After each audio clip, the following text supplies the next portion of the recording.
মরহুম উমর আলী ফরাজি সাহেব, তিনি এই জমিটা দেওয়ার কথা ছিল এবং দিয়েছেও। ভোলার চরফ্যাশন উপজেলার নুরাবাদ ইউনিয়নের ৪ নং ওয়ার্ডের পূর্ব চর তোফাজ্জল এলাকায় এক অসহায় পরিবারের ১৬% পৈতৃক জমি জোরপূর্বক দখলের অভিযোগ উঠেছে স্থানীয় একটি দাখিল মাদ্রাসা সুপারের বিরুদ্ধে। ঘটনাটি ঘিরে এলাকায় উত্তেজনা বিরাজ করছে। উমর আলী ফরাজির ওয়ারিসেরা ওই যে মাদ্রাসার জন্য কিছু অংশ জায়গা দিয়ে গেছিল, সেটুক সুর্ত করে ওরা পুরো জায়গাটা রেকর্ড নিয়ে গেছে। অভিযোগ অনুযায়ী জমির মূল মালিক ছিল মৃত ওমর আলী ফরাজি। তার মৃত্যুর পর ওয়ারিশ হিসেবে ৫ ছেলে মেয়ে মালিকানা দাবি করেন। জমি সংক্রান্ত বিরোধের জেরে ২০২০ সালে ভোলা ল্যান্ড সার্ভে ট্রাইব্যুনালে মামলা দায়ের করা হয়, যা বর্তমানে বিচারাধীন। এটা এই জায়গা না, সালামিয়া মাদ্রাসা, এটা হচ্ছে পুরনো একটা মাদ্রাসা আছে ওই জায়গায়। ঠিক আছে, আমি বিগত দেখতেছি এই জায়গায় এরা আছে, আর ওরা ওই নইবরা যে জমিন বলে দিছে ওডুক, হেরা হেডারের দখল করে পুরোটা নিছে। ভুক্তভোগীদের দাবি, মামলা চলমান থাকা অবস্থায় ২০২৪ সালের ৫ই আগস্টের পর স্থানীয় সালাম দাখিল মাদ্রাসার সুপার মাওলানা মোহাম্মদ আবু তাহা তাদের অনুমতি ছাড়া জমিতে বালু ফেলে ভরাট করেন।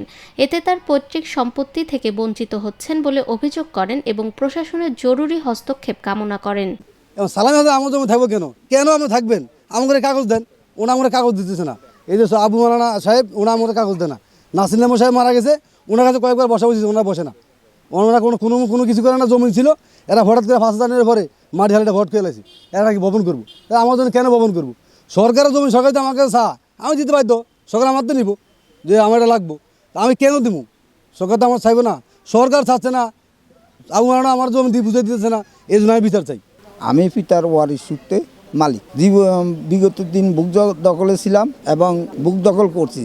এরা মাদ্রাসা, সালামিয়া মাদ্রাসা নাম কইরা এই জমিনটা রেকর্ড লইয়া গেছে আমার ফরসার থেকে ১৬% কাটটা। এরা জোর জব্বর করে আমাকে অনেক হ্যারাস করিয়া আমাকে এই জমিনে বালু হালাইয়া এই বরট করছে। এখন নাকি বলে বিলিং করব। আমরা এইসব দিতাম তাই না, এই তো কয়েক আমরা জানতাম একটু উড়ামু, তো আচ্ছা আমরা ওই দিকে উড়ামু, এটা ওই ইয়াটা উড়াইয়া আউটার মারা না চুয়ার ইয়ার পরে এইটা আমার লোক অনেক ছটা দামি করছে, আমার অনেক টাকা লাগাইছে।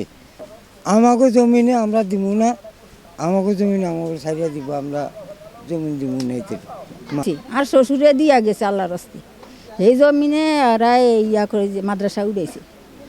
অন হিয়ানতেন এই কদুরা দিছে, কদুরাতে নেই ইয়ারা বেকান লই গেছে। আমি রেকর্ড করি অন আর আঙ্গরে কিছু দেয়টা না। এডি লই তো আইজা কত বছর পর্যন্ত মামলা চলতে আছে, জইল জামালা করে। আঙ্গ জমিন আমরা চাই যেন আমগো জমিন নিতে হইলে ইয়ারা আমগরে কি একটা প্রতি উত্তর দিব যে আমগরে তে দোকান ভাড়ার জায়গা দিব না, আমগরে টাকা পয়সা দি জমিন ইয়া করে যে ডুক দিছি ইয়ারা হেডুক নিব, আমগুডুক আমগো থাকবো। ইয়ারা চায় সবটাই লই যেত না, আমরা তো সবটা দিব না। তবে অভিযোগ অস্বীকার করে মাদ্রাসার সুপার জানান, ১৯৮৬ সালে ওমর আলী ফরাজি স্বেচ্ছায় জমিটি মাদ্রাসার নামে দান করেন এবং পরবর্তীতে তার ছেলে আমির হোসেন তার রেকর্ড করে দেন। জমিনের প্রয়োজন ছিল, আব্দুল সালাম দাখিল মাদ্রাসা হয়েছে, আব্দুল সালাম দাখিল মাদ্রাসা ১ একর জমিন দিছে, ওনার নামে মাদ্রাসা হয়েছে। তো মাদ্রাসা জমিটা এখানে নাই বিদায় ওমর আলী ফরাজি ১৬% জমিন চাইয়া এই কনারে জমি ১৬% জমিন চাইছে, উনি ১৬% জমিন মাদ্রাসায় দান করছে। তো এই দান করা জমিনই মনে করেন প্রতিষ্ঠানটা প্রতিষ্ঠিত হয়েছে ৮৫ সনে।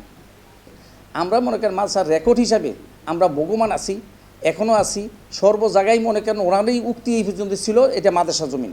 মাদ্রাসা পরিচালনা কমিটির সভাপতি সৈয়দ আহমেদ বলেন, তিনি সম্প্রতি দায়িত্ব নিয়েছেন, বিষয়টি নিয়ে উভয় পক্ষের সঙ্গে আলোচনা চলছে। উপজেলা নির্বাহী কর্মকর্তা জানান, লিখিত অভিযোগ পেলে তদন্ত সাপেক্ষে আইনানুগত ব্যবস্থা নেওয়া হবে। স্থানীয় সচেতন মহল দ্রুত মামলার নিষ্পত্তি ও নিরপেক্ষ তদন্তের মাধ্যমে প্রকৃত মালিকানা নিশ্চিত করার দাবি জানিয়েছেন। নিরপেক্ষ, সত্য প্রকাশে আপোষহীন।